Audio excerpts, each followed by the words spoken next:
الحمد لله نحمده ونستعينه ونستغفره ونؤمن به ونتوكل عليه ونعوذ بالله من شرور أنفسنا ومن سيئات أعمالنا من يهده الله فلا مضل له ومن يضلل فلا هادي له ونشهد أن لا إله إلا الله وحده لا شريك له ونشهد أن محمدا عبده ورسوله الذي أرسله الله بالحق بشيرا ونذيرا. أما بعد قال الله تبارك وتعالى أعوذ بالله من الشيطان الرجيم بسم الله الرحمن الرحيم. بسم الله الرحمن الرحيم هو الذي أرسل رسوله بالهدى ودين الحق ليظهره على الدين كله وكفى بالله شهيدا. محمد رسول الله والذين معه أشداء على الكفار رحماء بينهم تراهم ركعا سجدا يبتغون فضلا من الله ورضوانا سيماهم في وجوههم من أثر السجود. وقال تعالى والسابقون الأولون من المهاجرين والأنصار والذين اتبعوهم بإحسان رضي الله عنهم ورضوا عنه وأعد لهم جنات تجري تحتها الأنهار خالدين فيها أبدا ذلك الفوز العظيم. قال تعالى فإن آمنوا بمثل ما آمنتم به فقد اهتدوا. وقال تعالى ومن يشاقق الرسول من بعد ما تبين له الهدى ويتبع غير سبيل المؤمنين نوليه ما تولى ونصليه جهنم وساءت مصيرا. صدق الله العظيم. محترم معزز بزرگوں اور دوستوں، آج کی نشست میں ہماری جو گفتگو کا موضوع ہے وہ ہے اصحاب رسول صلی اللہ علیہ وسلم کا مرتبہ مقام، اس کی عظمت. اس موضوع کو چھیڑنے کا مقصد یہ ہے ماہ محرم کی وجہ سے بہت سارے ایسے واقعات ہمارے سامنے آتے ہیں جو اصحاب رسول صلی اللہ علیہ وسلم کی شخصیت، ان کے کردار کو جو ہے مجروح کرنے والی بہت ساری باتیں پائی جاتی ہیں. اس اعتبار سے یہ موضوع کا جو ہم نے انتخاب کیا ہے کہ قرآن اور حدیث میں صحابہ کرام کا کیا مرتبہ اور مقام ہے، اس کو انشاءاللہ تبارک و تعالیٰ پیش کریں گے. قرآن مجید کی جو آیات پڑھی گئی اس میں سورہ الفتح کی آیات ہیں اور سورہ توبہ کی آیات ہیں، سورۃ البقرہ کی آیات ہیں، سورہ نساء کی آیات ہیں. سب سے پہلے ان آیات کی ترجمانی ہم سن لیں گے. هو الذي ارسل رسوله بالهدى ودين الحق، یعنی وہی اللہ جس نے اپنے بندے محمد صلی اللہ علیہ وسلم کو ہدایت کے ساتھ دین حق دے کے بھیجا ہے. لِيُظْهِرَهُ عَلَى الدِّينِ كُلِّهِ، تاکہ اس پورے دین کا اظہار ہو جائے، اس پورے دین کو جو ہے نافذ کیا جائے تمام ادیان کے اوپر، پورے کا پورا دین. وَكَفَى بِاللَّهِ شَهِيدًا، اور اس معاملے میں اللہ کی گواہی کافی ہے. محمد رسول اللہ صلی اللہ علیہ وسلم، محمد اللہ کے رسول ہیں اور ان کے ساتھی والذین معہ، ان کے ساتھی اشداء علی الکفار رحماء بینہم، منکرین حق کے لیے، اہل باطل کے لیے بڑے سخت ہیں، بڑے تیز ہیں، بڑے تند ہیں. رحماء بینہم، اور وہ آپس میں ایک دوسرے کے لیے، مومنین کے لیے، اہل حق کے لیے بڑے نرم ہیں، بڑے رحیم ہیں، بڑے کریم ہیں، بڑے شفیق ہیں. تراہم رکعا سجدا یبتغون فضلا من اللہ ورضوانا، کہ تم انہیں دیکھو گے کہ وہ اللہ کے فضل اور اس کی تلاش میں لگے ہوئے ہیں، اللہ کا فضل اور اس کی رضا کی تلاش میں لگے ہوئے ہیں. سیماہم فی وجوہہم من اثر السجود، تم ان کے چہروں سے، ان کے ماتھوں سے پہچان لو گے ان کے ماتھوں کے اوپر سجدے کے جو اثرات ہیں۔ دوسری آیت کریمہ میں والسابقون الاولون من المہاجرین والانصار، ہجرت میں اور نصرت میں جو لوگ سبقت کیے آگے بڑھے، والذین اتبعوہ باحسان، اور جو لوگ ان صحابہ کرام کی اتباع و پیروی کیا احسان کی شکل میں، رضی اللہ عنہم، اللہ ان سے راضی ہے، وَأَعَدَّ لَهُمْ جَنَّاتٍ تَجْرِي تَحْتَهَا الْأَنْهَارُ، ایسے ہی لوگوں کے لیے اللہ تبارک و تعالیٰ جنت اور وہاں کے باغات، وہاں کے نعمتوں کو تیار کیا ہے، اس کے نیچے نہریں بہ رہی ہوں گی، اور یہ ہمیشہ ہمیشہ اس میں رہیں گے۔ ذَلِكَ الْفَوْزُ الْعَظِيمُ، اور یہ بہت بڑی کامیابی ہے۔ فَإِنْ آمَنُوا بِمِثْلِ مَا آمَنْتُمْ بِهِ فَقَدِ اهْتَدَوْا، اگر تم اصحاب رسول کی طرح ایمان لاؤ گے تو تم ہدایت پاؤ گے۔ وَمَنْ يُشَاقِقِ الرَّسُولَ مِنْ بَعْدِ مَا تَبَيَّنَ لَهُ الْهُدَىٰ، ہدایت آ جانے کے بعد جو کوئی بھی رسول کے طریقے کی مخالفت کرے گا یہ مخالف صنف میں جائے گا، اور سبیل المومنین یعنی اصحاب رسول صلی اللہ علیہ وسلم کے طریقے کو، ان کے راستے کو چھوڑ دے گا، اللہ تبارک و تعالیٰ کی طرف سے اسے پوری آزادی ہے کہ وہ جدھر جانا چاہتا ہے ہم اسے اس کو چھوڑ دیں گے، اور اس کو ہم اس کا انجام جو ہے اس کا ٹھکانہ جہنم ہوگا، اور ادھر لوٹ کے جانے والا ہے وہ بہت برا ٹھکانہ ہے۔ ان آیات میں اللہ سبحانہ و تعالیٰ قرآن مجید میں اللہ تبارک و تعالیٰ نے صحابہ کرام کے مقام، ان کے مرتبے کو جو ہے واضح کیا ہے۔ اصحاب رسول صلی اللہ علیہ وسلم، سب سے پہلے سورہ الفتح کی آیت جس میں اللہ تبارک و تعالیٰ فرمایا والذین معہ اشداء علی الکفار، سب سے پہلے یہ بات بتائی اللہ نے کہ محمد صلی اللہ علیہ وسلم تو پہلے اللہ کے رسول ہیں، اور ان کے ساتھی معہ، والذین معہ، جو ان کے ساتھی ہیں۔ ساتھی کون ہے؟ صحابہ کرام۔ صحابہ کے معنی کیا ہے؟ صحابی، اصحاب، صحابہ جمع ہے۔ صحابی اصحاب جو ہے یہ صحبت سے نکلا ہوا ہے، یعنی جو لوگ رات دن ہمیشہ رسول اکرم صلی اللہ علیہ وسلم کی صحبت میں رہے ہوں، کھانے میں ہو، چائے پینے میں ہو، اٹھنے میں ہو، بیٹھنے میں ہو، مجلس میں ہو، انفرادی ہو، یا پھر جو ہے جنگ و جدال میں ہو یا ہجرت میں ہو، بہرحال اللہ کے نبی صلی اللہ علیہ وسلم کے ساتھ جنہوں نے جتنا زیادہ وقت کاٹا ہے اتنی ہی صحبت رسول اللہ صلی اللہ علیہ وسلم کی انہیں ملی ہے، یہ صحبت سے صحابی ہے۔ اس طرح تمام صحابہ کرام جنہوں نے رسول اللہ صلی اللہ علیہ وسلم کے صحبت آپ کا زمانہ پائی ہے ان کو صحابی کہتے ہیں، اور اس کچھ لوگوں کو کم وقت ملا، کچھ لوگوں کو زیادہ وقت ملا، اس اعتبار سے ان کے درجات ہیں، اور اسی اعتبار سے قرآن میں السابقون الاولون کے الفاظ آتے ہیں جو سب سے پہلے آگے بڑھے ہجرت اور نصرت میں۔ اس اعتبار سے رسول اللہ صلی اللہ علیہ وسلم کی صحبت میں جو لوگ صحابہ تھے، اللہ کے نبی صلی اللہ علیہ وسلم نے ان کی بہترین تربیت فرمائی، کیونکہ رسول اکرم صلی اللہ علیہ وسلم کا جو منصب، جو ذمہ داری تھی وہ کیا تھی؟ یتلو علیہم آیاتہ ویزکیہم ویعلمہم الکتاب والحکمہ۔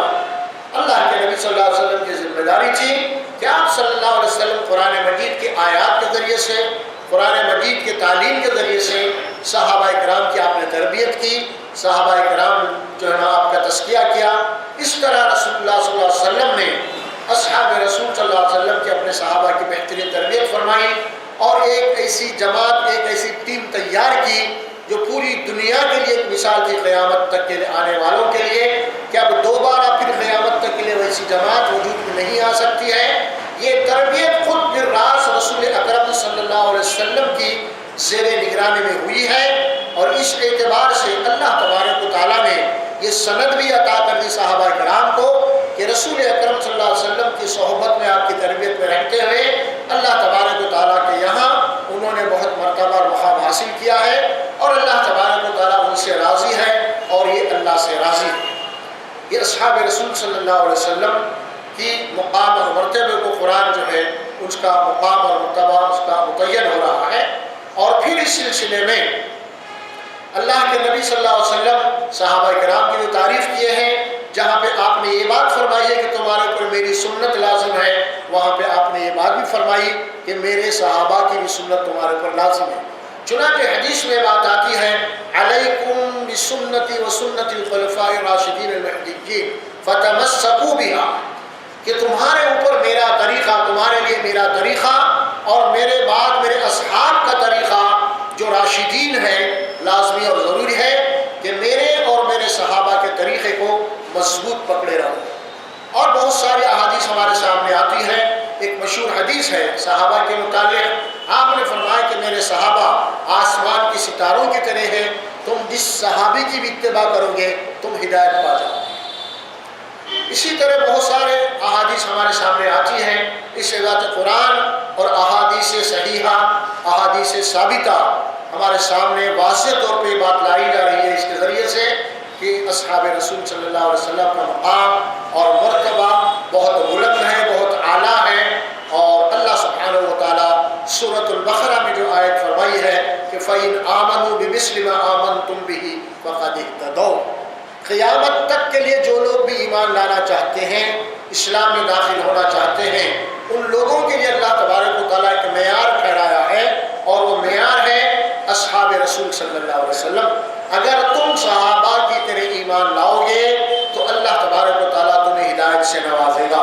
اسی لیے بمثلہ، یعنی مثلا مثال دیا صحابہ کرام کی، یعنی صحابہ کرام تمہارے لیے ایک نمونہ ہے، ایک ماڈل ہے، چونکہ صحابہ کرام کے رسول اللہ صلی اللہ علیہ وسلم نمونہ تھے، اور ہمارے لیے رسول اللہ صلی اللہ علیہ وسلم اور اصحاب رسول صلی اللہ علیہ وسلم دونوں جناب نمونہ اور معیار ہیں۔ اس اعتبار سے قرآن مجید کی آیت کے تحت بھی صحابہ کرام کا مقام اللہ سبحانہ و تعالیٰ خود متعین کر رہے ہیں کہ وہ ایمان میں، عمل میں اعلیٰ مقام رکھتے ہیں، اور تمہارا ایمان اور عمل اگر صحابہ کرام کے ایمان اور عمل سے اگر ہٹا ہوا ہے یا جدا ہے تو اللہ تبارک و تعالیٰ کے یہاں تمہیں ہدایت سے سرفراز نہیں کیا جائے گا۔ اسی طرح سورہ توبہ میں یہ آیت بھی ہے کہ اللہ تبارک و تعالیٰ ان لوگوں سے راضی ہو گیا، صحابہ کرام سے، نہ صرف ان سے راضی ہے بلکہ جو لوگ صحابہ کے طریقے کو اپنائیں گے اور صحابہ کو اپنا معیار بنائیں گے، اللہ تبارک و تعالیٰ ان سے بھی راضی ہوگا۔ یہ سبحانہ و تعالیٰ اللہ قرآن مجید میں واضح طور پہ بتا رہے ہیں۔ اب قرآن یا احادیث کی روشنی میں اب صحابہ کرام کے واقعات ہمارے سامنے آتے ہیں، انشاءاللہ تبارک و تعالیٰ وہ کسی قدر تفصیل کے ساتھ آپ کے سامنے میں رکھوں گا۔ سب سے پہلے رسول اکرم صلی اللہ علیہ وسلم کے اور صحابہ کرام کے جو آپسی تعلقات تھے اس کی بھی تھوڑی سی میں آپ کے سامنے وضاحت کرتا چلوں۔ اس سلسلے میں خلفائے راشدین یعنی 4 صحابہ کرام، جن میں سے 2 رسول اللہ صلی اللہ علیہ وسلم کے سسر ہیں اور 2 داماد ہیں۔ حضرت ابو بکر صدیق رضی اللہ تعالیٰ رسول اللہ صلی اللہ علیہ وسلم کے سسر ہیں، حضرت عائشہ صدیقہ رضی اللہ تعالیٰ آپ کی بیٹی ہیں، رسول اللہ صلی اللہ علیہ وسلم کے زوجہ محترمہ ہیں اور تمام ایمان والوں کی ماں ہیں۔ اس اعتبار سے ابو بکر صدیق رضی اللہ تعالیٰ رسول اللہ صلی اللہ علیہ وسلم کے وہ سسر رکھتے ہیں۔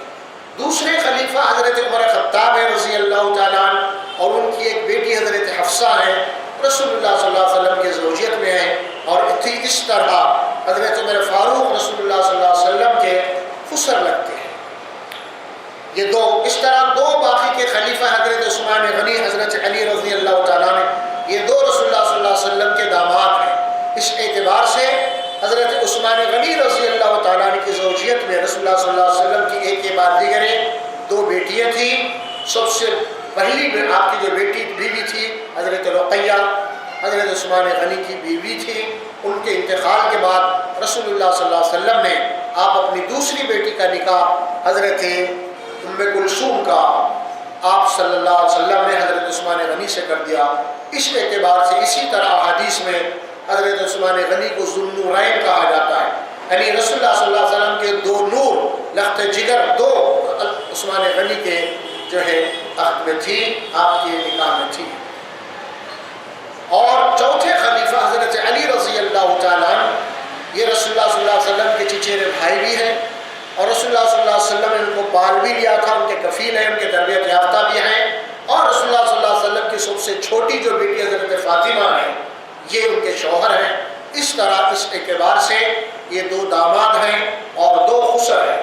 اسی طرح ایک اور رشتہ آپ کو ملے گا، حضرت ابوبکر صدیق رضی اللہ تعالیٰ عنہ رسول اللہ صلی اللہ علیہ وسلم میں اور ایک رشتہ ملتا ہے، وہ ہے آپ اللہ کے نبی صلی اللہ علیہ وسلم کے ہم زلف، یعنی آپ کے ساڑو بھی لگتے ہیں۔ اس اعتبار سے ابوبکر صدیق رضی اللہ تعالیٰ عنہ کی ایک بیوی ہے اسماء بنت عمیس، اور یہ ام المومنین حضرت میمونہ رضی اللہ تعالیٰ عنہا کی یہ بہن تھی، ماں جائے بہن، اور رسول اللہ صلی اللہ علیہ وسلم کے زوجہ محترمہ ہے حضرت میمونہ اور اسماء بنت عمیس ابوبکر صدیق کی یہ اہلیہ ہیں۔ اس اعتبار سے رسول اللہ صلی اللہ علیہ وسلم کے ہم زلف یعنی آپ کے ساڑو لگتے ہیں۔ اسی طرح آپ دیکھیں گے ابوبکر صدیق رضی اللہ تعالیٰ عنہ کے انتقال کے بعد اسماء بنت عمیس جب بیوہ ہو گئی تو پھر حضرت علی رضی اللہ تعالیٰ نے اس کے نکاح کر لیا، اور پھر ابوبکر صدیق رضی اللہ تعالیٰ عنہ کے چھوٹے لڑکے تھے اس وقت جب وہ انتقال کر گئے، بالکل چھوٹے تھے، 1 سال 1.5 سال کے، اور اس وقت جو ہے ان کا نام تھا محمد بن ابی بکر۔ جب یہ حضرت علی نکاح کر لیں ان کی والدہ سے تو یہ اللہ کے یعنی ابوبکر صدیق کے لڑکے حضرت علی کے یہاں اپنی ماں کے یہاں پرورش پائے، اس طرح یہ رشتہ ہو گیا۔ اسی طرح دوسرے بھی رشتے ہمیں ملتے ہیں، اور آخری جو خلیفہ ہے جو تاریخ میں جن کا نام نہیں لیا جاتا عموماً خلیفہ کے اعتبار سے یا امیر المومنین کے اعتبار سے، یہ بہت بڑا ظلم ہے، بہت بڑی غلطی ہے، وہ ہے حضرت معاویہ رضی اللہ تعالیٰ عنہ۔ امیر المومنین حضرت معاویہ رضی اللہ تعالیٰ عنہ یہ رسول اکرم صلی اللہ علیہ وسلم کے صالح ہیں۔ رسول اللہ صلی اللہ علیہ وسلم کی ایک اہلیہ ہے جن کا نام ہے ام حبیبہ، یہ رسول اللہ صلی اللہ علیہ وسلم کی بیوی ہے اور حضرت معاویہ رضی اللہ تعالیٰ عنہ کی سگی بہن ہے اور ابو سفیان کی بیٹی ہے رضی اللہ تعالیٰ عنہ۔ اس اعتبار سے یہ پورے کے پورے خلفاء رسول اللہ صلی اللہ علیہ وسلم کے جو ہے رشتہ دار ہیں۔ پھر اس اعتبار سے آپ بڑھیں گے تو پھر اس میں اور رشتہ آگے بڑھتا چلا جائے گا، نواسوں کا معاملہ آئے گا۔ اس اعتبار سے حضرت حسن اور حسین رسول اللہ صلی اللہ علیہ وسلم کے نواسے ہیں، حضرت فاطمہ رضی اللہ تعالیٰ عنہ کے بیٹے ہیں۔ اسی طرح آپ دیکھیں گے ہوں گے، اور دوسرے نواسے جو سب سے بڑے ہیں آپ کے وہ ہے حضرت زینب کے بیٹے ہیں حضرت علی بن زینب، یعنی سب سے بڑی آپ کی جو بیٹی ہے حضرت زینب رضی اللہ تعالیٰ عنہ، یہ ابو العاص بن ربیع کی جو ہے نا اہلیہ تھی، اور اس اعتبار سے سب سے بڑے جو نواسے آپ کے ہیں وہ علی ہیں، اور جو تاریخ میں جس کا نام نہیں لیا جاتا عموماً، اور یہ ان کی والدہ کے انتقال کے بعد سن ہجری 8 میں حضرت زینب کا انتقال ہو گیا، اور یہ چھوٹے سے تھے تو رسول اللہ صلی اللہ علیہ وسلم کے خود یہاں پرورش پائے، اور اس طرح آپ کے سب سے بڑے داماد ابو العاص بن ربیع جو ہے سن ہجری 12 میں انتقال ہو گیا اس اعتبار سے۔ تو بہرحال اور حضرت علی جو سب سے بڑے نواسے تھے، یہ 22 سال کی عمر میں روم کے خلاف ایک جنگ چلی تھی، اس جنگ میں شہید ہو گئے، اور اس جنگ کا نام ہے جنگ یرموک، اس میں شہید ہو گئے 22 سال کی عمر میں۔ وہ یہ کہ رسول اللہ صلی اللہ علیہ وسلم کے سب سے بڑے جو نواسے تھے، علی سب سے بڑے بیٹی کے، وہ سب شہید ہیں آپ کے نواسوں میں۔ پھر اس کے بعد آپ دیکھیں گے کہ حضرت حسن ہیں اور انہوں نے 6 مہینے خلافت کی۔ پھر اس کے بعد حضرت حسین ہیں، یہ بھی شہید ہیں۔ اس طرح شہداء سے متعلق میں آپ کے سامنے گزشتہ اس کے تفصیلات پیش کیا ہوں کہ کون کون لوگ شہید ہیں اور شہادت کا رتبہ اور مقام اسلام میں کتنا بلند اور اہم ہے۔ اس اعتبار سے یہ ساری گفتگو آپ کے سامنے اسی لیے لا رہا ہوں کہ آپس میں کتنے جو ہیں ایک دوسرے کے قریبی رشتہ داریاں تھیں۔ اس کے بعد سب سے بڑا جو رشتہ ہے وہ تو ایمان کا ہے، ایمان کا ہے، کیونکہ اسلام میں حسب اور نسب کو اللہ تعالیٰ معیار نہیں بنایا۔ اسلام میں اللہ سبحانہ و تعالیٰ اگر کسی کو معیار بنایا ہے تو ایمان اور عمل کو معیار بنایا ہے، حسب اور نسب کو نہیں۔ سورہ الحجرات میں اس کو جو نا اللہ واضح کر دیا ہے، ان اکرمکم عند اللہ اتقاکم، کہ اللہ کے یہاں مکرم اور معزز وہ ہیں جو متقی اور پرہیزگار ہوں۔ کسی کے خاندان میں پیدا ہو جانے سے آدمی اللہ کے یہاں معزز مکرم نہیں بنتا، بلکہ اس کا عقیدہ اور اس کا عمل دیکھا جاتا ہے، اس کے تحت اللہ کے یہاں اس کا مقام اور مرتبہ ہوتا ہے۔ تمثیلات ہیں۔ اور قرآن میں خود آپ کو دیکھیں گے کہ نبی کا بیٹا دوزخ میں جا رہا حضرت نوح علیہ السلام کا، اور نبی کی بیوی دوزخ میں جا رہی ہے حضرت لوط علیہ السلام کی۔ اور قرآن میں واضح طور پر رسول اللہ صلی اللہ علیہ وسلم کا جو چچا ہے ابو لہب، اس کے لیے تو قرآن میں آیت نازل ہوئی تبت یدا ابی لہب وتب، فرمایا کہ ابو لہب تباہ و برباد ہو جائے، اور کیونکہ ظاہر ہے کہ وہ تو آپ کا چچا تھا۔ چچا ہونے کے باوجود بھی اللہ تبارک و تعالیٰ قرآن میں واضح کر دیا ہے کہ پیغمبر کا رشتہ دار ہونا یا کسی شریف گھرانے میں پیدا ہونا، اگر اس کا ایمان اور اس کا عقیدہ اگر وہ صحیح نہیں ہے تو اللہ کے پاس اس کا کوئی مرتبہ اور مقام نہیں ہے۔ اب اس تمہید کے بعد میں ہم ایک تمہید آپ کے سامنے اور باندھنا چاہتے ہیں، کیونکہ آگے چل کے جو واقعات آنے والے ہیں کچھ ہمارے یہاں وہ متنازع مسائل پیدا کرنے والے ہیں۔ اسی لیے سب سے پہلے ہم ایک اپنا پیمانہ اور ایک معیار جو ہے نا طے کر لیں کہ حق کو جانچنے اور پرکھنے کا کیا معیار اور کیا پیمانہ ہونا چاہیے، کیا معیار اور کیا پیمانہ ہونا چاہیے۔ چونکہ کسی بھی ناپنے اور تولنے کے لیے اس کے پیمانے ہوتے ہیں، اس کے اوزان ہوتے ہیں، اور اس کے جو نا میزرمنٹ ہوتا ہے، اس سے ناپا اور تولا اور جانچا اور پرکھا جاتا ہے۔ سونار کے پاس جائیں گے آپ تو کسوٹی ہوگی، وہ دیکھے گا اس کے اندر۔ کپڑے کی دکان پہ جائیں گے آپ کپڑا لینے کے لیے، اس کے پاس میٹر ہوگا، ناپ تول کے دے گا۔ اسی طرح آپ کہیں پہ کچھ لینے جائیں گے کرانے کی دکان پہ، وہاں پہ ترازو ہوگا، میزان۔ تو ناپنا اور تولنا، جانچنا اور پرکھنا۔ اب اسی طرح حق اور باطل کو جانچنے کا پیمانہ کیا ہے، اس کے اوزان کیا ہے، اس کے معیار کیا ہے، یہ سب سے پہلے آپ اس کا تعین کر لینا چاہیے۔ اس کے بغیر آپ کسی نتیجے تک نہیں پہنچ سکتے۔ اگر آپ کے سامنے کوئی پیمانہ نہیں ہے، کوئی معیار نہیں ہے، تو آپ یوں ہی بھٹکتے پھریں گے، آپ کسی نتیجے تک، کسی فیصلے تک قطعی طور پہ زندگی بھر نہیں پہنچ سکتے۔ اسی لیے سب سے پہلے آپ ناپنے اور تولنے کا پیمانہ رکھ لیجئے، جانچنے کا پیمانہ رکھ لیجئے، اور وہ دین میں اس کا پیمانہ کیا ہے، حق اور باطل کو جانچنے کا پیمانہ کیا ہے، سچ اور جھوٹ کو جانچنے کا پیمانہ کیا ہے، وہ ہے الفرقان، جس کا نام ہے قرآن، جس کا نام ہے قرآن۔ فرقان، لفظ فرقان میں یہ بات آ رہی ہے، فرقان کے معنی فرق کرنے والی کتاب، جدا کرنے والی کتاب، کسوٹی حق اور باطل کو جانچنے والی کتاب، فرقان۔ اور قرآن کو اللہ تبارک و تعالیٰ میزان بولا، یہ میزان ہے۔ اور قرآن کو اللہ تبارک و تعالیٰ برہان بولا، دلیل اور ثبوت کے لیے قرآن ہے۔ قرآن کو اللہ تبارک و تعالیٰ نور بولا، قرآن کی روشنی میں تم کو دیکھنا ہے کہ سچ کیا ہے، جھوٹ کیا ہے، حق کیا ہے، باطل کیا ہے۔ قرآن ایک نور ہے، قرآن ایک فرقان ہے، قرآن ایک میزان ہے، قرآن ایک برہان ہے۔ یہ ساری چیزیں آپ کو قرآن میں ملی، اور قرآن اللہ کا کلام ہے، اللہ کی کتاب ہے۔ ہم شروع کرتے ہیں کہ ذالک الکتاب لا ریب فیہ، یہ وہ کتاب ہے جس کے اندر کوئی شک و شبہ نہیں ہے، اور اس کتاب کا حفاظت کا ذمہ خود اللہ تبارک و تعالیٰ نے لیا ہے۔ اب جب سے یہ کتاب نازل ہوئی 1400 سال گزر چکے ہیں، آج تک اس کتاب کے اندر کسی قسم کا فرق نہیں، نہ زیر و زبر میں اس کے اندر کوئی تبدیلی ہے، اور انشاءاللہ قیامت تک کے لیے اللہ تبارک و تعالیٰ کا وعدہ ہے اس کتاب کی حفاظت کا۔ جیسے کہ اللہ تبارک و تعالیٰ سورہ حمیم سجدہ میں فرمایا لا یأتیہ الباطل من بین یدیہ ولا من خلفہ تنزیل من حکیم حمید۔ یہ قرآن وہ کتاب ہے، باطل نہ تو اس قرآن میں آگے سے داخل ہو سکتا ہے، نہ باطل اس قرآن میں پیچھے سے داخل ہو سکتا ہے۔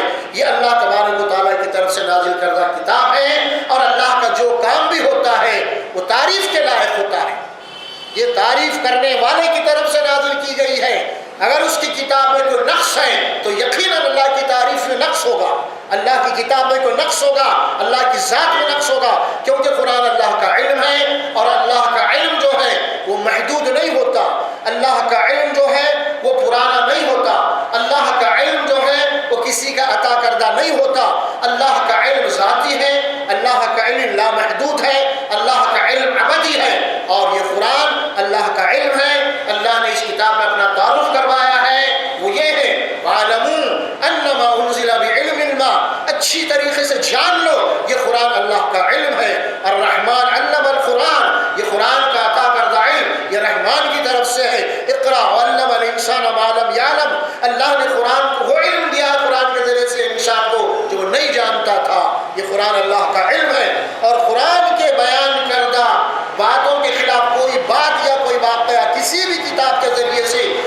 مشہور شخصیت کے ذریعے سے آپ کے سامنے آئے گا. اگر قرآن کا سیاق اور سباق اسے قبول کرنے کے لیے تیار نہیں ہے، قرآن کا ایک جملہ بھی اگر اسے رد کر رہا ہے، یقیناً وہ دھوکہ ہے، وہ جھوٹ ہے، وہ باطل ہے. اور قرآن کے ایک جملے کے مقابلے میں وہ ساری تاریخ واقعات قرآن کو ٹکرا رہی ہیں، قرآن کی تکذیب کر رہی ہے، وہ ردی ہے، کچرا ہے. یہ تمہید ہم مانتے ہیں، اور اسے ہماری اس تمہید سے کسی بھی مسلمان کو اختلاف نہیں ہو سکتا. ہماری اس تمہید سے کسی مسلمان کو اختلاف نہیں ہو سکتا، کیونکہ ہر مسلمان کا اعتقاد ہے، یقین ہے کہ قرآن اللہ کی کتاب ہے، قرآن اللہ کا علم ہے. اس حد تک کوئی مسلمان بھی اس معاملے میں دو رائے نہیں ہو سکتے. آگے بڑھنے سے پہلے پھر ہم اس آیت کریمہ میں آتے ہیں، سورہ الفتح کی. محمد رسول اللہ والذین معہ اشداء علی الکفار رحماء بینہم. محمد صلی اللہ علیہ وسلم اللہ کے رسول ہیں اور ان کے ساتھی. دو جملے ہیں قرآن کے، آپ اسے ذرا اچھی طریقے سے ذہن میں بٹھا لیجیے کیونکہ آگے چل کے یہ گفتگو ہوگی. یہ دو جملے آپ کے لیے کافی ہیں. اشداء علی الکفار، صحابہ کفار کے لیے بڑے سخت ہیں، منکرین کے لیے بڑے سخت ہیں، اہل باطل کے لیے بڑے سخت ہیں، بڑے تیز ہیں، بڑے تند ہیں. اشداء علی الکفار.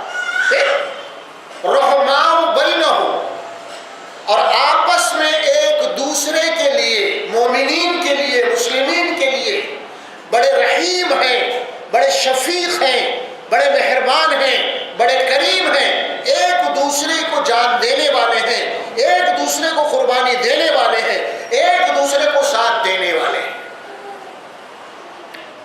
پھر کچھ حدیثیں آپ کے سامنے لاؤں. اللہ کے نبی صلی اللہ علیہ وسلم نے فرمایا المسلم اخو المسلم، ایک مسلمان دوسرے مسلمان کا بھائی ہے. تیسری حدیث میں آپ نے فرمایا المسلمون من سلم المسلم بلسانہ ویدہ، مسلمان وہ ہے جس کے ہاتھ سے، جس کی زبان سے دوسرے مسلمان امن اور سلامتی میں رہیں. تیسری حدیث میں آپ نے فرمایا المؤمنون کا جسد واحد ان اشتکا عینہ اشتکا کلہ، تمام ایمان والے ایک جسم کی طرح ہیں. جسم کے کسی حصے کو تکلیف پہنچتی ہے تو پورا جسم اس درد کو محسوس کرتا ہے. اگر آنکھ میں تکلیف ہے تو پورا جسم متاثر ہے، اگر سر میں تکلیف ہے تو سارا جسم متاثر ہے. پانچویں حدیث ہم پیش کر رہے ہیں آپ کے سامنے. اللہ کے نبی صلی اللہ علیہ وسلم نے فرمایا ملعون من ضار مسلم او مکر بہ، وہ ملعون ہے، وہ لعنت زدہ ہے، وہ لعنتی ہے جو کسی مسلمان کو نقصان یا تکلیف پہنچاتا ہے، یا اس کے خلاف کوئی پیکرے چلتا ہے، یا دھوکہ بازی کرتا ہے، کوئی چال چلتا ہے. او مکر بہ. چھٹی حدیث میں آپ کے سامنے سنا رہا ہوں، اللہ کے نبی صلی اللہ علیہ وسلم نے فرمایا اگر کوئی مسلمان کسی دوسرے مسلمان کی مصیبت اور تکلیف میں اس کی مدد کر کے اس کو خوش کرتا ہے تو گویا کہ اس نے اس کو نہیں، گویا کہ اس نے مجھ کو خوش کیا ہے، اور جس نے مجھ کو خوش کیا ہے اس نے اللہ کو خوش کیا ہے، اور جس نے اللہ کو خوش کیا ہے اللہ تبارک و تعالیٰ اس کو جنت میں داخل کر اس کو خوش کر دے گا. قرآن کی آیت کریمہ انما المؤمنون اخوۃ، تمام مسلمان ایک دوسرے کے بھائی ہیں. یہ قرآن کی آیات رسول اللہ صلی اللہ علیہ وسلم کے ارشاد مبارک اب آپ کے سامنے ہے. اب ہم چلتے ہیں اصل موضوع کی طرف. ہمارے یہاں قدیم یہ فرقہ چلا آ رہا ہے جو صحابہ کرام کی شان میں گستاخیاں کرتا ہے، لعن طعن کرتا ہے، ان کی تنقیص کرتا ہے، ان کی توہین کرتا ہے، بلکہ یہاں تک کہ ان کو ایمان سے بھی خارج قرار دیتا ہے. اس کا نام ہے رافضی یا شیعہ. شیعہ، لفظ شیعہ جس کے معنی گروپ کے ہیں، جماعت کے ہیں، ٹکڑی کے ہیں۔ یہ حضرت علی رضی اللہ تعالیٰ عنہ کے دور میں پیدا ہوا۔ شیعہ علی کہتے تھے اس زمانے میں، یعنی علی کی پارٹی حضرت علی کی۔ اس پس منظر میں گفتگو کرنے سے پہلے حضرت عمر فاروق رضی اللہ تعالیٰ عنہ کی جو شہادت ہوئی ہے، ایران کو فتح ہونے کے بعد ایران کی صدیوں پرانی تہذیب کا، تمدن کی تہذیب کو عمر فاروق رضی اللہ تعالیٰ عنہ نے کھنڈرات میں تبدیل کر دیا۔ سپر پاور طاقت تھی وہ، اور وہاں کے باشندوں کو غلام بنا کے لایا۔ اس اعتبار سے اسلام کے خلاف ان کو بغض تھا، نفرت تھی، اور جو میدان میں کام نہیں کر سکے وہ لوگ کھل کے، تو سازشوں کے تحت حضرت عثمان، حضرت عمر کو قتل کر دیا، حضرت عثمان غنی کو شہید کر دیا، حضرت علی کو شہید کر دیا۔ اسی پس منظر میں حضرت حسین بھی شہید ہو گئے۔ اس کے ہیں، یہ تاریخی باتیں الگ ہیں، لیکن آپ کے سامنے، کیونکہ اس کے بعد انہوں نے صحابہ کرام کے خلاف بہت ساری سازشیں کی، اور صحابہ کرام کی وہ جماعت جو اللہ تبارک و تعالیٰ کی منتخب کردہ جماعت تھی، اس کے خلاف انہوں نے آپس میں مسلمانوں کے اتحاد و اتفاق کو ختم کرنے کے لیے ایسی ایسی سازشیں کی ہیں۔ ان سازشوں کے اندر 3 لوگ شریک تھے، ایک مجوسی جو ایرانی تھے اس زمانے کے، پرشین، اور دوسرے اس کے اندر یہودی ہے، عیسائی، 3 ہیں۔ اور حضرت عمر فاروق رضی اللہ تعالیٰ قتل کرنے والوں میں 3 آدمی کا نام ہمارے سامنے تاریخ میں آتا ہے۔ ایک کا نام آتا ہے فیروز ابو لولو جو مجوسی تھا، اور ایک کا نام آتا ہے کہ اس کا نام ہے جفینہ، اور ایک کا نام آتا ہے رمضان۔ یہ تینوں کی پلاننگ تھی، جس میں ایک عیسائی ہے اور ایک مجوسی ہے۔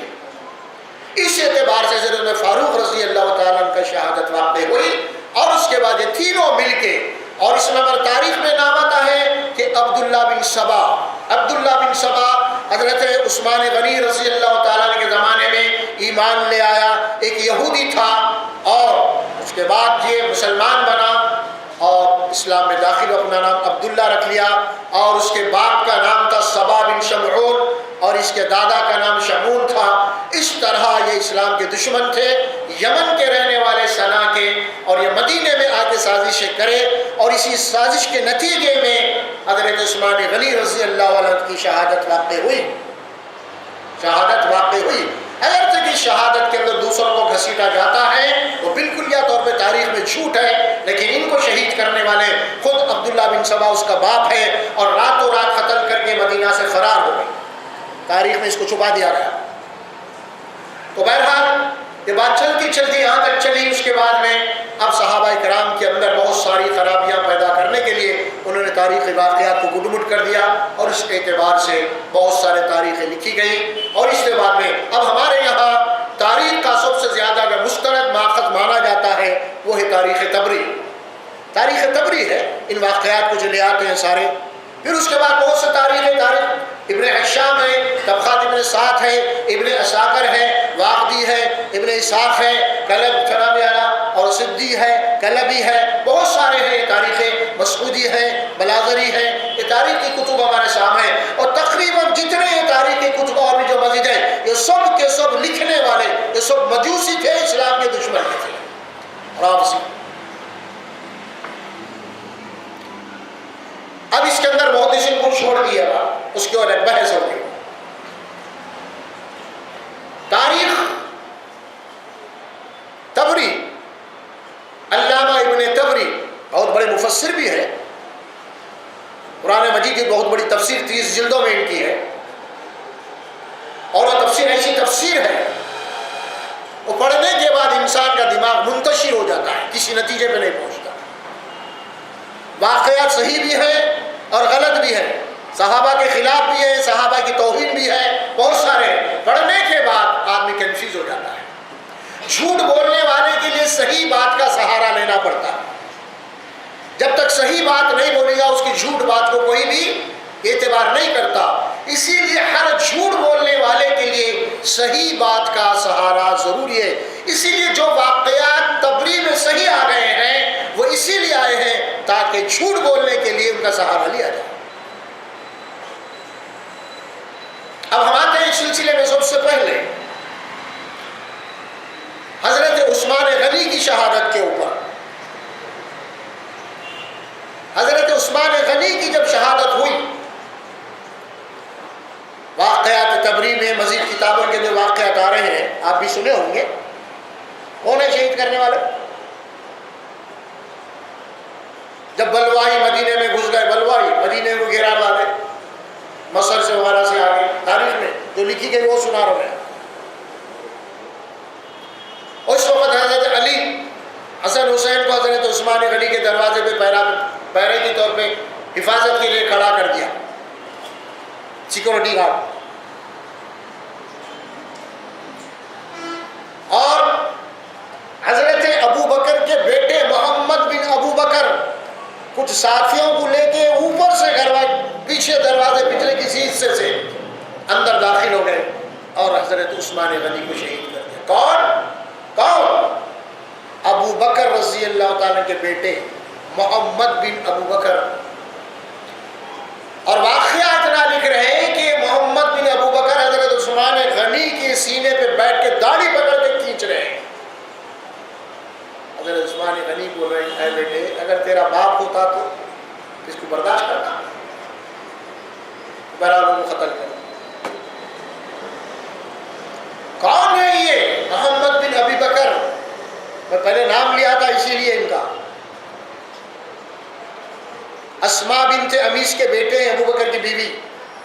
ابو بکر کے انتقال کے بعد جب بیوہ ہو گئے تو حضرت علی ان سے نکاح کر لیا. حضرت علی کی تربیت میں رہے، اپنی ماں کی گود میں رہے، اور تابعی ہیں. اور تابعی کی بھی تعریف اللہ نے کیا ہے قرآن میں، اور وہ حدیث بھی مشہور ہے، آپ کو معلوم ہے. 3 زمانے کو اللہ کے نبی صلی اللہ علیہ وسلم خیر کا فرمائے، ایک میرا زمانہ، ایک صحابہ کا زمانہ، اور ایک تابعین کا زمانہ. 3 کے بعد آپ نہیں بولے کچھ. خیر القرون 3، میرا قرنی، پھر اس کے بعد صحابہ کا، پھر تابعین کا. تو تابعی ہیں، ابو بکر صدیق کے بیٹے ہیں، حضرت علی کے گھر میں پل رہے ہیں. ان کی کتنی بہترین تربیت ہوئی ہے، ان کو لا کے کھڑا کر دیا. پھر حضرت علی میں حضرت ابو بکر صدیق کے خاندان میں اختلافات پیدا کر دیے، تاریخ میں لکھے. ابو بکر صدیق رضی اللہ تعالیٰ کے جو لوگ بیعت کر رہے تھے تو لوگوں نے یہ لکھا تبری کے اندر اور دوسری تاریخ کی کتابوں میں، حضرت علی بیعت کر لیں گے نہیں، یہ اپنے گھر میں بیٹھے ہوئے، کیونکہ خلیفہ مجھے ہونا چاہیے. اس قسم کی بات ہے. جبکہ حدیث اور تاریخ میں یہ واقعات بھی سب سے پہلے بیعت کرنے والے حضرت علی ہیں.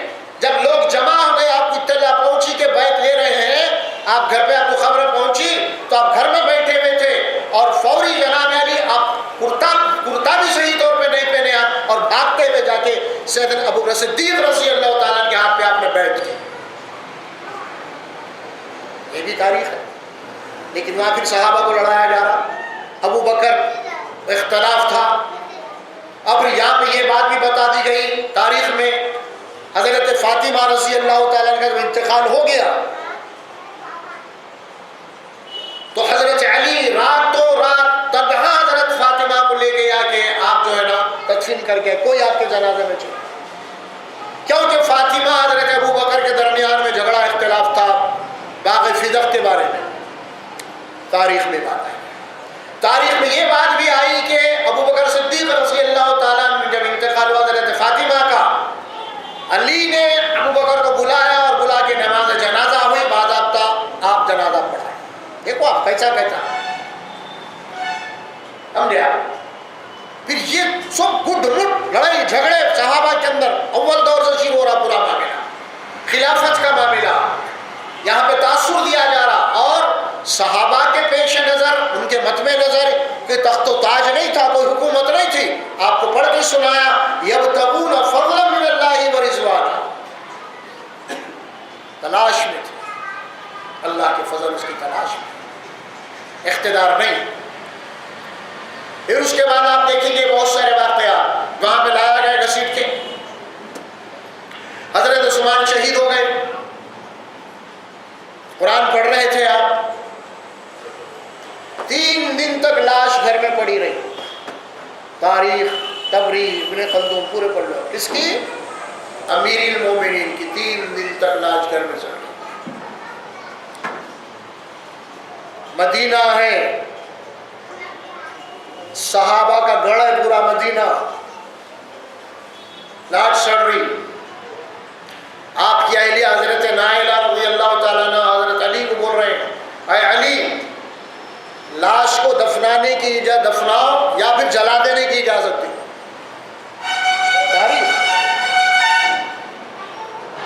حضرت علی اجازت دیے، 4 آدمی لے لینا اور 1 آدمی سامنے مشال لینا اور راتوں رات حضرت عثمان کو لے آ کے دفنا دو جنت البقیع میں۔ تاریخ میں جاؤ راتوں رات، گھر میں بیٹھے ہوئے خلیفہ حضرت علی، کوئی نہیں، آپ بھی نہیں جا رہے نماز کے لیے، کوئی نہیں۔ آپ ذرا تاریخ کو سامنے رکھیں کہ مدینے کے سارے صحابہ کر کیا رہے تھے آخر؟ امیر المومنین ہے، معمولی بات نہیں ہے، جن کے ہاتھ میں بیعت کی ہے، انہوں نے اطاعت کی، اطیعوا اللہ واطیعوا الرسول واولی الامر منکم، اللہ کی اطاعت کرو، اس کے رسول کی اطاعت کرو اور اپنے امیر المومنین کی اطاعت کرو۔ صحابہ نے بیعت کی تھی، کیا پورے صحابہ اس بیعت کو توڑ دیے؟ آپ کو ماننا پڑے گا اگر واقعے کو صحیح مان رہے ہیں، صحابہ پورے کے پورے بیعت کو توڑ دیے، قرآن کی خلاف ورزی کی، ماننا پڑے گا۔ سوچو، حضرت عمر فاروق ممبر پہ خطبہ دے رہے، حضرت حسن آئے جمعہ کا دن مدینہ مسجد نبوی میں، حسن داخل ہوئے، اے عمر میرے نانا کے ممبر سے اتر، تاریخ لکھ رہے، ایسا بولے۔ پھر ادھر سے حضرت علی آئے، حضرت عمر کو بول رہے ہیں امیر المومنین میں نہیں بولا ایسا بولو، بول کے دیکھو آپ یہی بات ہے۔ کتنے واقعات آپ کو سنا، وقت نہیں ہے ہمارے پاس، سب جھوٹ جھوٹ جھوٹ۔ پھر ہمارے آپ کے سامنے جنگ جمل، جنگ صفین ہے، آپ سنے نہیں ہیں؟ 2 جنگ، ہر تاریخ کی کتاب میں پورے مورخین لکھ رہے ہیں اور پورے مقررین دہرا رہے ہیں، جنگ ہوئی اور 2 جنگوں میں تقریباً 80 سے 1 لاکھ صحابہ کرام کا قتل ہوا، صحابہ اور تابعین تھے اس میں۔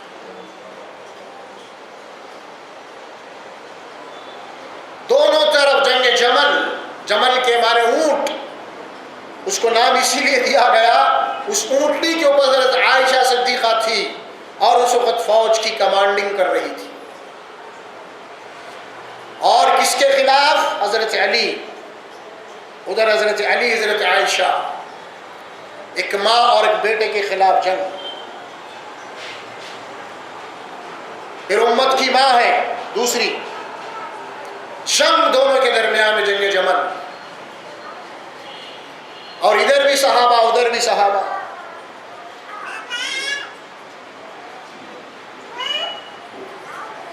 جنگ صفین دونوں کے بیچ میں لڑی جا رہی ہے، دونوں کے کمانڈر کون؟ ادھر حضرت علی اور ادھر حضرت امام معاویہ، ادھر بھی جلیل القدر صحابہ، ادھر بھی جلیل القدر صحابہ، ادھر کاتب وحی اور ادھر رسول اللہ صلی اللہ علیہ وسلم کے داماد، ادھر رسول اللہ صلی اللہ علیہ وسلم کے سالے رشتوں میں دونوں مومنین، جنگ، ادھر بھی صحابہ ادھر بھی صحابہ، ادھر بھی رضی اللہ تعالیٰ عنہ ادھر بھی رضی اللہ تعالیٰ عنہ، اور ایک دوسرے کے خون کے پیاسے ہیں۔ اشداء علی الکفار رحماء بینہم، کیا بولا قرآن؟ یہ کافروں کے لیے بڑے سخت ہیں، مومنین کے بڑے رحیم ہیں، شفیق ہیں۔ اب آپ کو یہاں پہ تھوڑا سا آگے بڑھنا پڑے گا۔ اشداء، ایک دوسرے کے خلاف تلواریں میدان سے نکلی ہوئی، خون کے پیاسے ہیں۔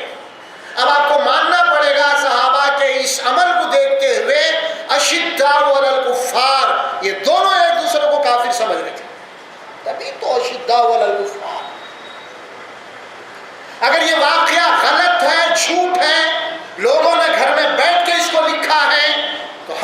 کہیں گے نہیں، رحماء بینہم سارے صحابہ.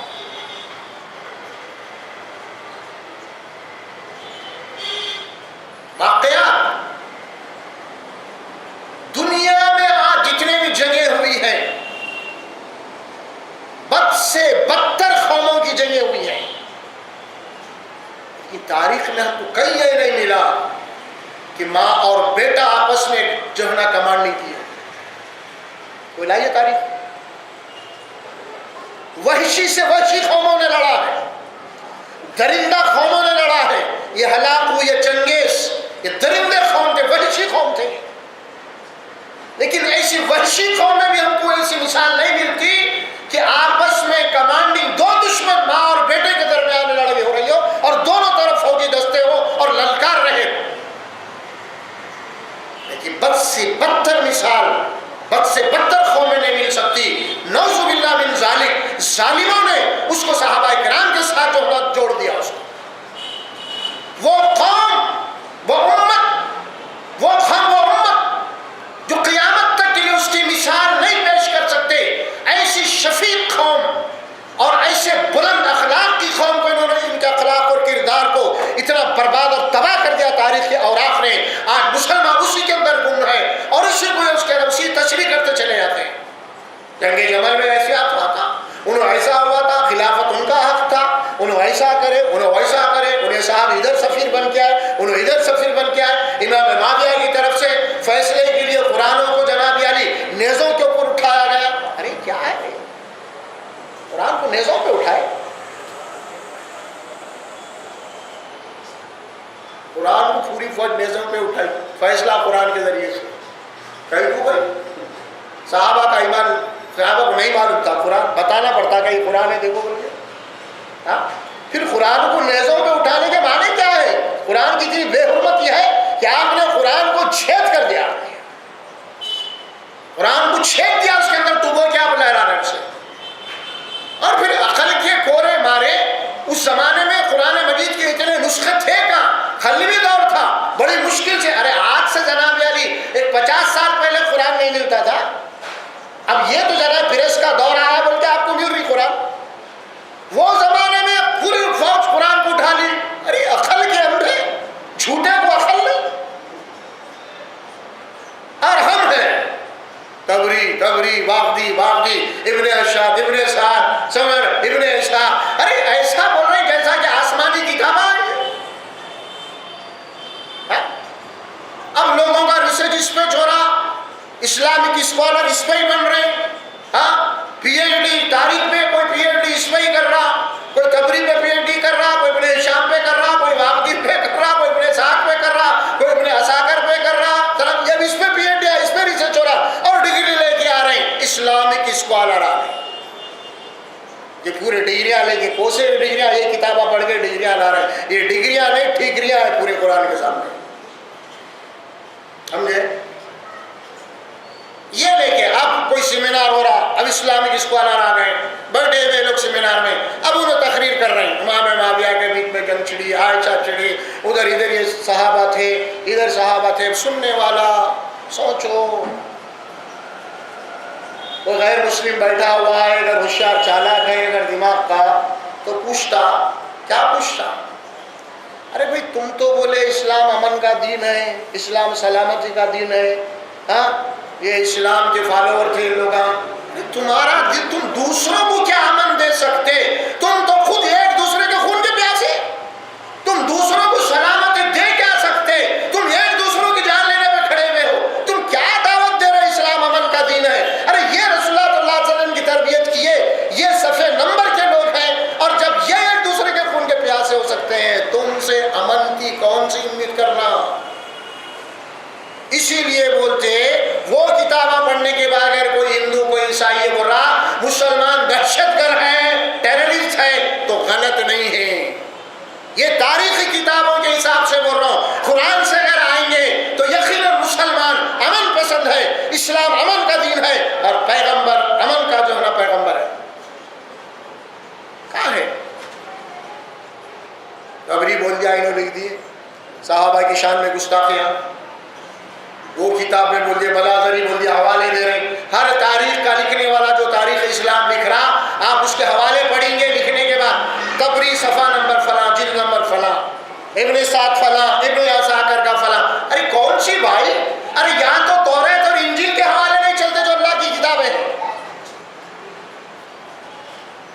قرآن کے مقابلے میں تورات اور انجیل کے حوالے نہیں چلتے، زبور کے نہیں چلتے جو کہ اللہ کی کتاب ہے، کیونکہ وہ تحریف شدہ ہے، اللہ نے اس کی حفاظت کی ذمہ لے لیا۔ یہ تو انسانوں کی لکھی ہوئی کتاب ہے اور اللہ اس کا حفاظت کی ذمہ ہے، آپ ان کے صفحے لا رہے ہیں۔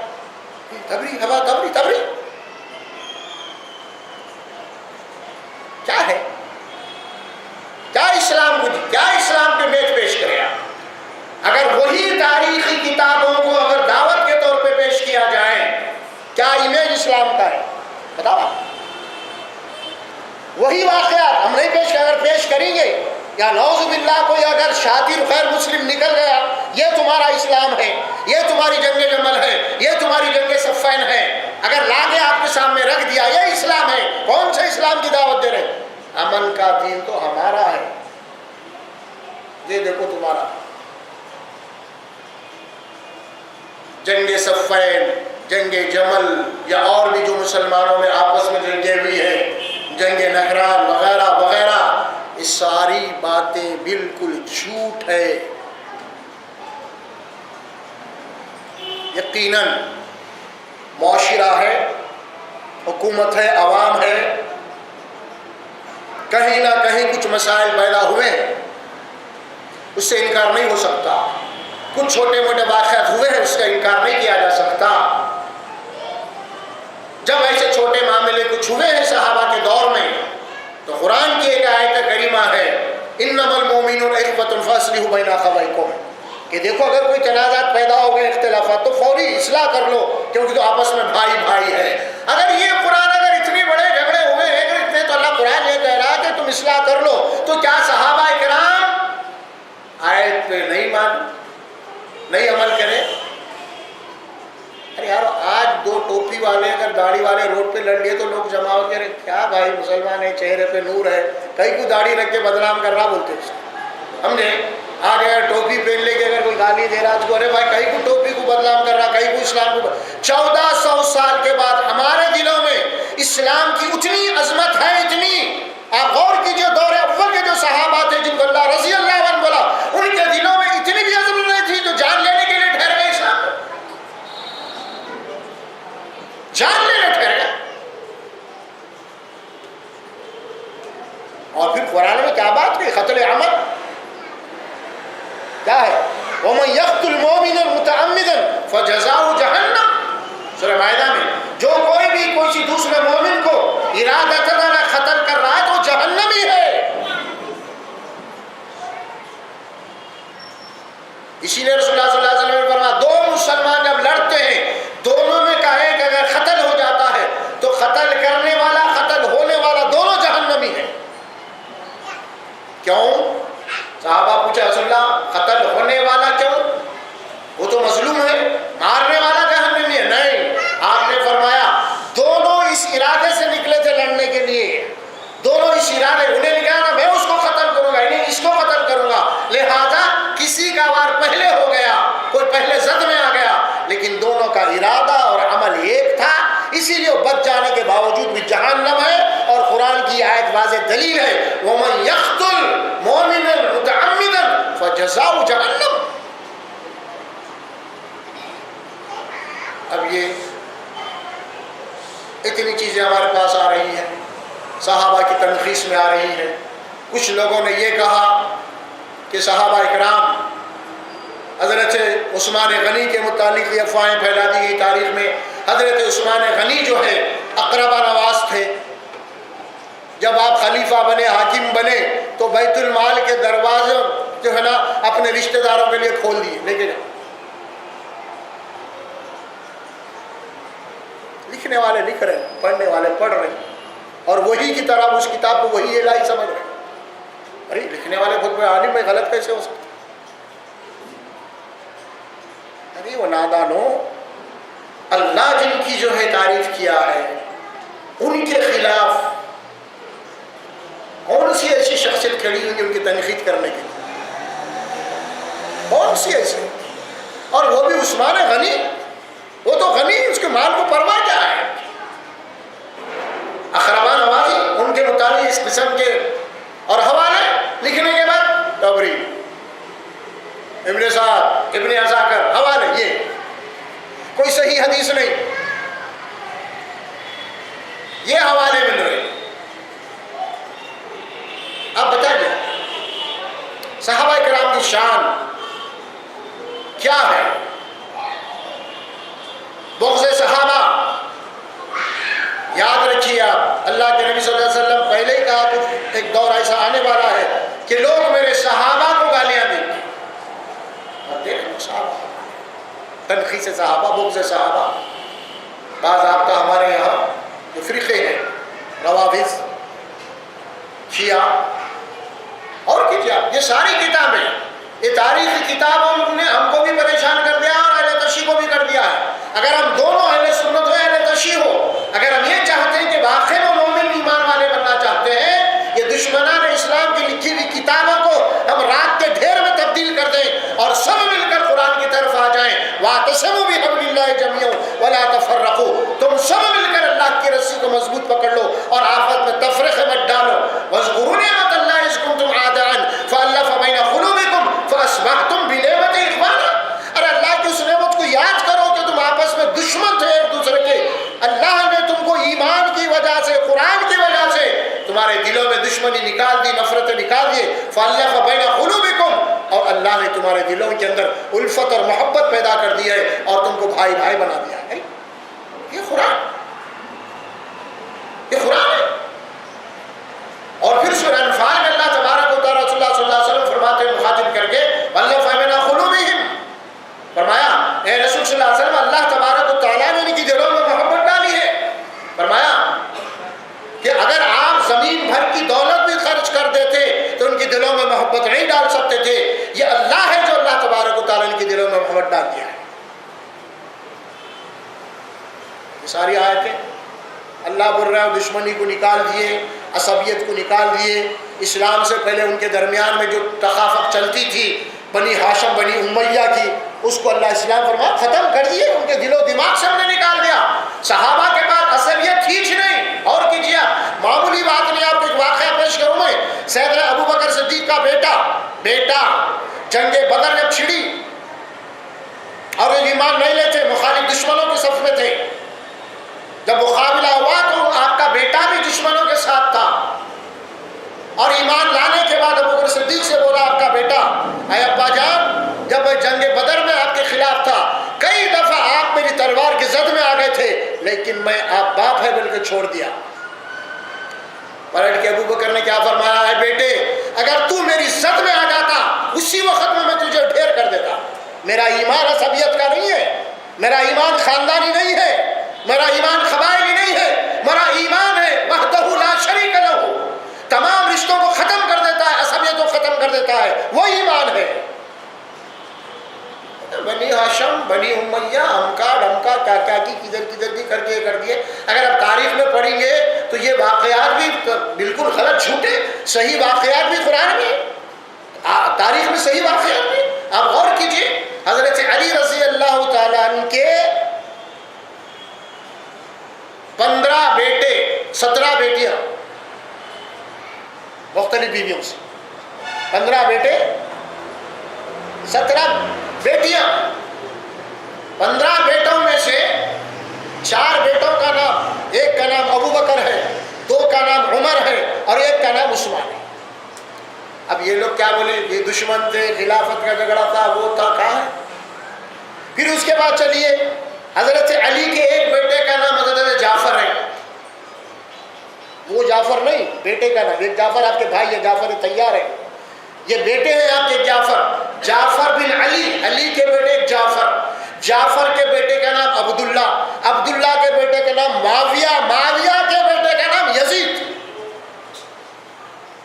آپ کو یزید بولتے ہیں نا، وہ تو واقعہ کربلا کے تقریباً جناب علی 40-50 سال کے بعد یہ نسل آ رہی، وہاں معاویہ اور یزید نام رکھا جا رہا، وہ بھی علی کی نسل میں ہے، علی کے پوتروں میں ہے، وہ بھی معمولی بات نہیں ہے۔ ہاں سوچو اور کرو ذرا تاریخ میں، اور بہت ساری ہے۔ اسی طرح آپ کے دوسرے بیٹے کا نام بھی عباس ہے، عباس ابن علی، عباس کے بیٹے کا نام ہے، پھر ان کے بیٹے کا نام معاویہ ہے، پھر ان کے بیٹے کا نام یزید ہے۔ سب پورا گڑمبا بنانے کی جناب علی، واقعی میں تباہ ہوئے پہلے، ہم بھی ڈوبے ہیں سنم، تم کو بھی لے کے ڈوبیں گے. سمجھ میں آ رہا؟ یہ ساری سازشیں پوری کی پوری نہ تو یہ شیعہ کی ہے، نہ صرف یہ ہے، دراصل پوری مجوسیوں کی.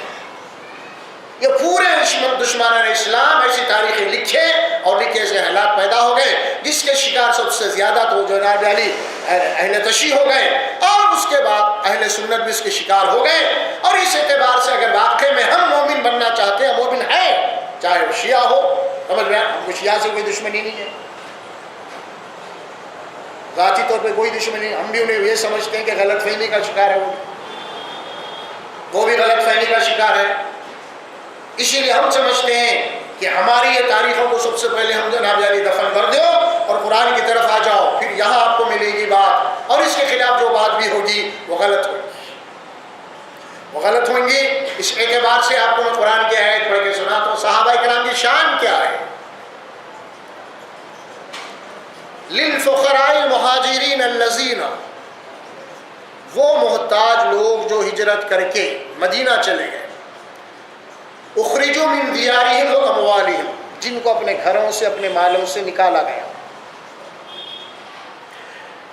یبتغون فضلا من اللہ ورضوانا، اور اسی لیے نکلے کہ وہ صرف اللہ کا فضل، اس کی رضا چاہتے تھے. وینصرون اللہ ورسولہ، اور اللہ اس کے رسول کے مددگار تھے، اس لیے اپنی ہر چیز کو چھوڑا. اولئک هم الصادقون، یہ سچے مسلمان تھے، پکے مسلمان. پھر اس کے بعد آیت کے جو الفاظ آ رہے ہیں، والذین تبوؤا الدار والایمان من قبلہم یحبون ہاجر الیہم ولا یجدون فی انفسہم حاجۃ، وہ لوگ جو پہلے سے ٹھکانہ کر چکے تھے مدینہ میں، ایمان والے، من قبلہم پہلے سے، یحبون من ہاجر الیہم. دیکھیے اب آپ، وہ جو مدینے کے انصار جو پہلے سے تھے مدینے میں اور جو ہجرت کر کے صحابہ مدینے کو جا رہے تھے، اللہ فرماتے ہیں یحبون من ہاجر الیہم، جو ہجرت کر کے جا رہے تھے، اور اہل مدینہ اس وقت ان سے بے انتہا محبت کیا کرتے تھے جو ہجرت کر کے آئے تھے. یحبون من ہاجر الیہم ولا یجدون فی صدورہم حاجۃ مما اوتوا، اور اس وقت جنگ و جدال میں یا جو کچھ بھی مال غنیمت آ رہے تھے، اور اللہ کے نبی صلی اللہ علیہ وسلم انصار سے زیادہ مہاجرین کو دے رہے تھے. کیوں دے رہے تھے؟ یہ مہاجرین کو رہنے کو گھر نہیں ہے، ابھی یہ مکان دکان جو کچھ چھوڑ کے آئے ہوئے ہیں، سمجھ میں آ رہا؟ یہ سب چھوڑ کے آئے ہوئے، ان کے بعد خلاش ہے، کچھ بھی نہیں ہے. تو ان کے انصار تو چونکہ وہی تھے، ان کے گھردار بھی تھے، ان کی کھیتیاں بھی تھیں، اور مہاجر کے کچھ نہیں تھا، تو مالفی وغیرہ میں رسول اللہ صلی اللہ علیہ وسلم ان کو زیادہ دے رہے تھے، اس کو مہاجرین کو. تو اس وقت اللہ تعالیٰ انصار کی دلی کیفیت کو بتایا ہے. جب مال غنیمت میں انصار کے مقابلے میں مہاجر کو زیادہ دے رہے تھے، اللہ فرماتے ہیں انہوں نے اپنے دل میں مہاجر کے خلاف ذری بھی تنگی محسوس نہیں کی، ہم کو کم ان کو زیادہ کیوں مل رہا. ولا یجدوا فی انفسہم حرجا مما اوتوا ویؤثرون علی انفسہم ولو کان بہم خصاصہ.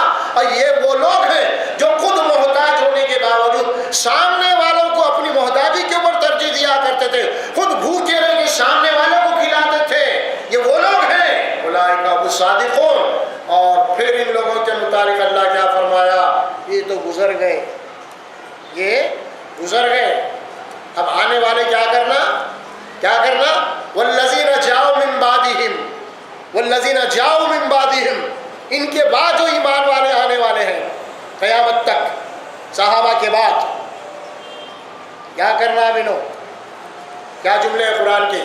والذین جاؤ من بعدہم یقولون ربنا اغفر لنا ولاخواننا الذین سبقونا بالایمان. اے اللہ، ہم سے پہلے ہمارے بھائی جو ایمان میں گزر چکے ہیں ان کی مغفرت کر دے.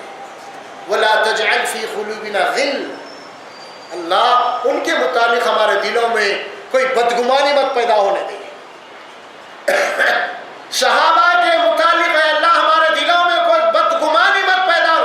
ولا تجعل فی قلوبنا غلا للذین آمنوا، غل تنگی، کوئی بغض، کوئی حسد، کوئی خرابی ان لوگوں کے متعلق ہمارے دل میں مت پیدا ہونے دے. ان کی مغفرت کر دے جو ہم سے پہلے گزر چکے ہیں. دیکھ رہے ہیں آپ، ہم کو تو اللہ یہ دعا سکھایا ہے تم دعا کرو صحابہ کے متعلق تمہارے دل میں کوئی قباحت نہیں پیدا ہونا، ان کے متعلق کوئی بدگمانی نہیں پیدا ہو، یہ دعا کرو، ہمیشہ یہ دعا کرتے رہو۔